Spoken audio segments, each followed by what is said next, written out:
Okay, great. Wonderful. Everybody, welcome. The very fact that you are joining a summit like this means that you have already chosen to take more responsibility. And the world will need more responsibility takers. So, my role here is to make sure that you are also taking good care of yourself because when we start taking responsibility, we forget that responsibility means the ability to respond. And so, as we take on more responsibility, we need to also build our capacity to handle the tasks and targets and achievements and transformations that we are wanting to make. So, this session will be about building your capacity. On the screen, I put two pictures because of the pandemic. We have all been exposed. Our mental health has been exposed. No matter where you live on the planet, no matter how many BMWs and iPads you have that show how much wealth you have, we have all been affected, whether you are rich or poor. And so, as we are learning how to cope with this pandemic, there are other vectors also that are around us: the inequality, climate change, and many things like kids are at home, you have to do your work, you have to cook, etc., etc. So we are exposed, and that is where we need to look at what are the things in the outer world that can disturb us. So there are three things in the outer world: people, situations, and objects. Objects can be animate or inanimate, but let's focus on the people and situations. That's very common. Sometimes we have the not so good people in our life, whether it's work life or home life. And there could be situations that are not so good to deal with. They come in as a shock. It could be a divorce, it could be a thunderstorm, a flood, or post COVID recovery. So these three things in the outer world usually create turbulence in our inner world. And so, why do we need to build our capacity? The internal capacity is because the outer world is just a reflection of what is happening in our inner world. You know, most of the times we think that the outer world affects my inner world, but actually, if you learn how to win over the emotions and your mind, you can remain equanimous even when the outer world is turbulent. And as activists, we have to learn one more step. We cannot just be equanimous, we have to work towards transforming the outer world, especially the outer world that is in chaos. And I think that is the purpose of this allyship summit, is to inspire you, inform you, and get you more involved in the transformation process. So my job is to make sure that the inner world that an activist needs to be even more careful about is attended to.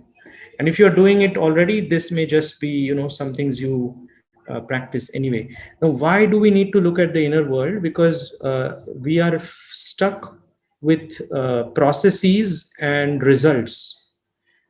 That is what we focus on. Those emails that we need to get out because we want results. And what takes a backseat is who is sending those emails, who is actually the source of this activism.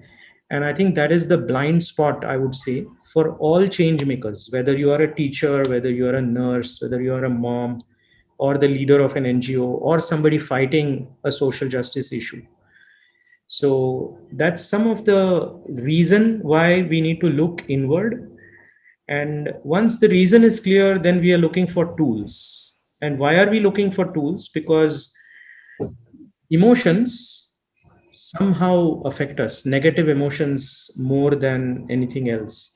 And if we make a list of those negative emotions, there are not too many, but they are very heavy: depression, anxiety, fear, sadness, blame, guilt, frustration, anger, right? So these are the negative emotions that we need to watch out for, because people, situation, and objects, the slide that I showed before, usually will create these negative emotions.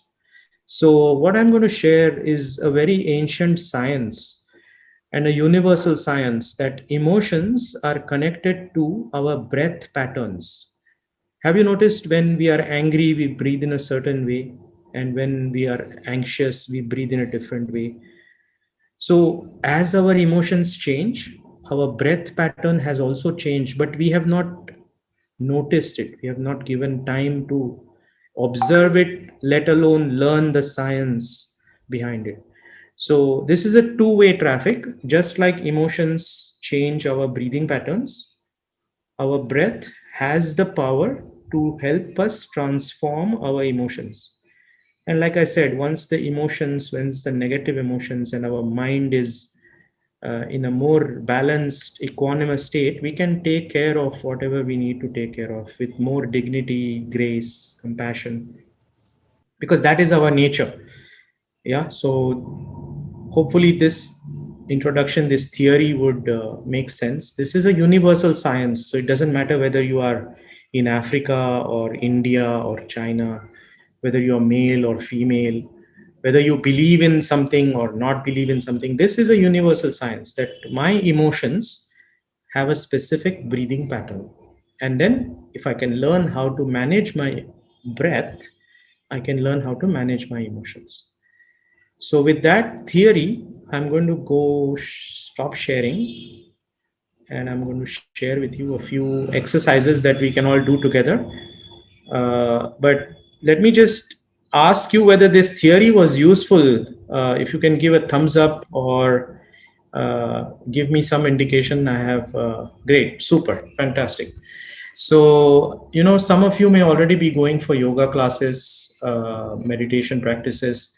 What I'm going to teach you is a very powerful breath exercise that once you do it for 5 days, then you can teach anybody else. Is that okay? Yeah. Don't teach unless you have benefited from it. And that takes usually 5 days. And it will take you 5 minutes. So if you invest yourself 5 minutes every day, think of it like a mental toothbrush. Yeah.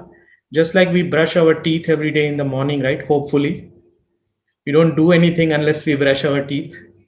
So the same is true with our mental hygiene. Yeah. So I'm going to demonstrate now and then we'll do it together. So my hands are in this posture. So if you can bring your hands lightly held fist near your shoulder. I'm going to demonstrate first round and then we will all do it together. So breathing in and out through the nose, not through the mouth. And using normal breath, we will breathe in, the hands will go up and the fist will open. And breathing out, the hand will come down, the fist will close. Yeah, so let's practice this all together. Keep your eyes open. Normal breath in, let go, and together begin. Breathe in, out, in, out, in, out, in, out. Okay, wonderful. So just a few tips, because our eyes will be closed.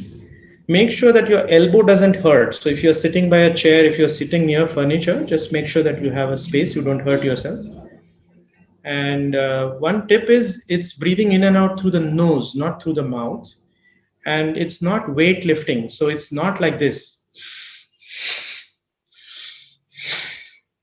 right? So don't put that force because then you will damage your nasal system.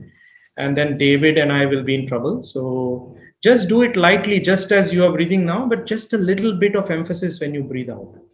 Yeah. So I will give the count. Breathe in, out. After a few rounds, I will say relax your hands. So put your palms like this on your laps. Then I will say after a while, second round, in, out.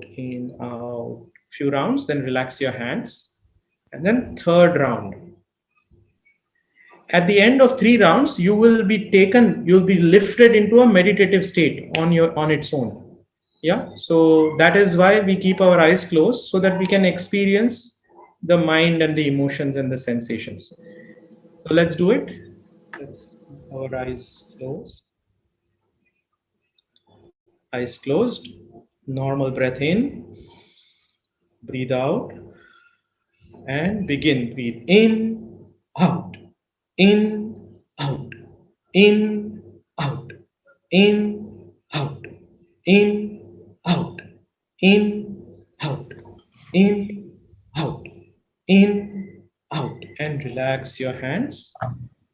Keep your eyes closed. Observe your breath. Observe the sensations.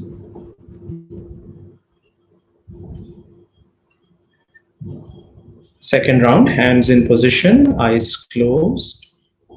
Normal breath in, breathe out, and begin. Breathe in, out, in, out, in, out, in, out, in, out, in, out, in, out, in, out, in, out, in, out, in, out, in, out, in, out, in, out, and relax your hands.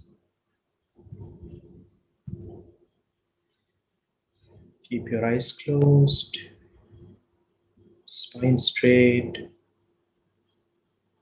palms on the laps, facing upward.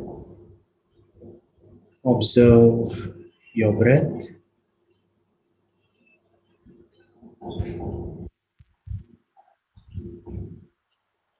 And the third and final round of this exercise, called bellows breath, lightly held fist near the shoulder, eyes closed, normal breath in, let go, and begin. In, out, in, out, in, out, in, out, in, out, in, out, in, out, in, out, in, out, in, out, in. They're all going on different sides. In, out, and relax your hands. Keep your eyes closed. Observe the sensations in your body. And we'll just give a couple of minutes in silence. Let the breath harmonize.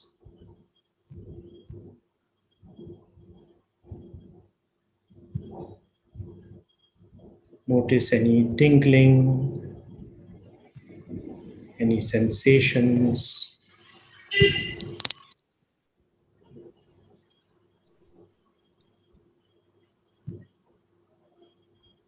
In this state of silence, let us remember our family and friends, the communities we live in. Send them your love and blessings so they can be happy. When they are happy, we are happy. Long, deep breath in and let go. And slowly and gradually become aware of your surroundings. Move your toes, move your fingers.